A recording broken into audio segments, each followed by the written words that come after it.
LAC पर और साथ ही एलओसी पर तनातनी के बीच नेपाल भी भारत के लिए एक बड़ा सिरदर्द बना है। इन सब के बीच नेपाल बॉर्डर पर बढ़ते हुए मदरसों के बाद सुरक्षा बलों ने भी पैनी नजर बना ली।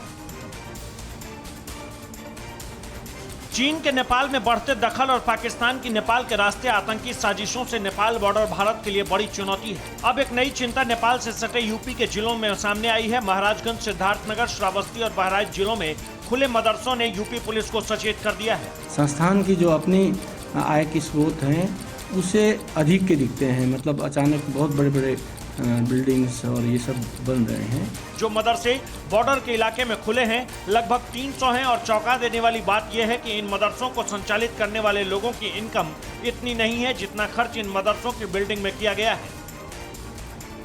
और नेपाल की सियासत में ओली और प्रचंड एक दूसरे के धुर विरोधी बने हुए हैं। ओली ने इस बार प्रचंड की तुलना धृतराष्ट्र से कर दी।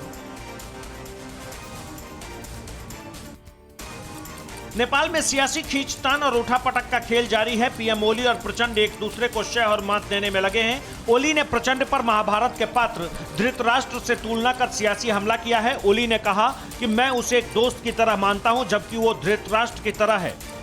प्रचंड साजिश की राजनीति से दूर रहें और ईमानदारी के साथ लोगों की सेवा करें।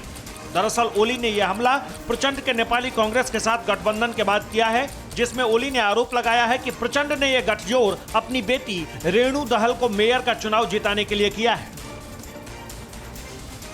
पाकिस्तान के पूर्व प्रधानमंत्री नवाज शरीफ की मुश्किलें बढ़ती जा रही हैं। इमरान सरकार ने नवाज का पासपोर्ट रद्द करने का फैसला किया।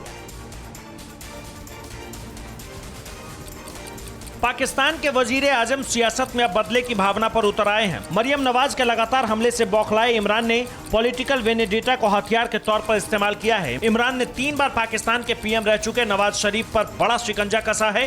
पाकिस्तान के गृह मंत्री रशीद अहमद ने मीडिया से बातचीत में नवाज का पासपोर्ट 16 फरवरी को रद्द करने का ऐलान किया। भ्रष्टाचार के 2 मामलों में दोषी शरीफ को खुद लाहौर हाईकोर्ट ने इलाज के लिए लंदन जाने की मंजूरी दी थी। शरीफ पिछले साल से ही लंदन में रह रहे हैं। इस बीच पाकिस्तान ने इंग्लैंड से नवाज के निर्वासित करने का अनुरोध किया है। हालांकि दोनों देशों के बीच कोई प्रत्यर्पण संधि नहीं है।